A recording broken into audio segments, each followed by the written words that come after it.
Parts of the traction motors, they've all be isolated. So this is all your electrics. In there is all the reversers, all the electric governors.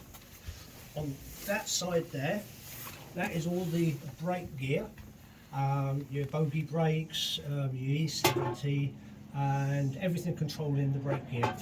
On a normal locomotive, the brake handle is a mechanical valve. It's a tap, just like a tap with water.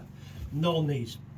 That brake handle there is an electric switch, and every time you put it to a position, that switch sends a signal to a gadget down here called the E70, and that E70 then works out where you've put it, which notch you're in, and then the E70 applies the brake.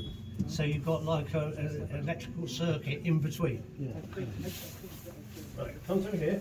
Now be careful, there's a step down there, so just watch where you're going.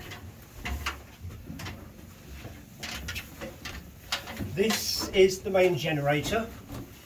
It's got two parts to it. This is the main generator. That's the auxiliary generator at the end. It throws out about 3,000 kilowatts or something. I don't know what the power is. I know it don't take prisoners and you don't want to touch it. Well, what happens here, this machine here produces electricity to go to the traction motors down on the wheels, which actually drive the vehicle and the train. Right, just mind a step there to go over so you don't trip. Like that one shot from when the train runs you. Or like being aboard a submarine. Right, this is the main engine. This is MTU. It used to be part of Rolls-Royce. It's now part. No, it used to be Mercedes. It's now Rolls-Royce. It's a V16. It's a big old lump. It chucks out about 1,500 horsepower, and don't forget you've got two of these, one this end and one up the other end. It's got 4 turbochargers, and which boosts the power again. Not strange, but the unusual thing about this, when it's on tick over and just idling, it uses only one side of the engine. It goes from that side, this side, that side, this side, so it alternates the wear and tear, so it reduces the wear and tear in fuel, but that's only when it's ticking over. When you're using the throttle, the controller, both banks come in and it's one unit. As you can see around the back, there is all the pipe works, that's all the water, the cooling system, like in your car, but that's what this is here.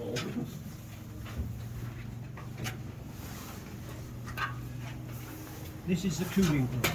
It draws air in from the sides, and when you walk through here and you're doing 125 mile an hour, it feels like 300 mile an hour because you've got 125 mile an hour wind coming through there and the speed.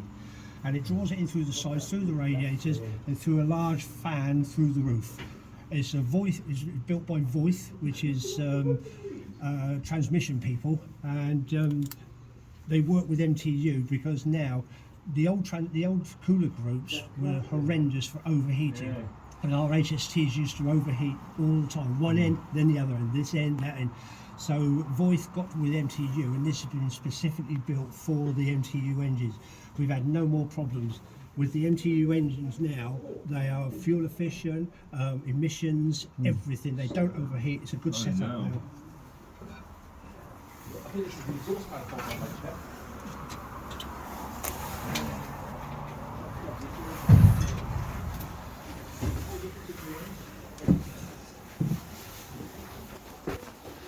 Right, this is the original guard's compartment.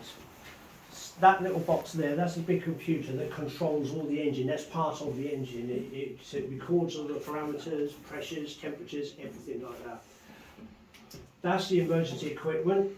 The 2 bars there. If you've got an HST that's failed and they're using an ordinary locomotive in it, you use the short bar because locomotives have got a basically flat nose, so you can use the short bar. If an HST has to assist another HST, they use the big bar because you've got the 2 pointed noses, so you need a little bit more distance.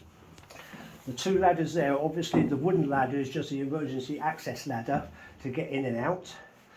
The other ladder on the top there, that hooks onto the nose by the windscreen, and that is for fitters at stations that need to change the windscreen wiper or something like that because there's no access, so you use the wooden ladder to get from the track to the top of the nose, and then you carry that metal ladder up and hook that on the nose. The training videos on YouTube.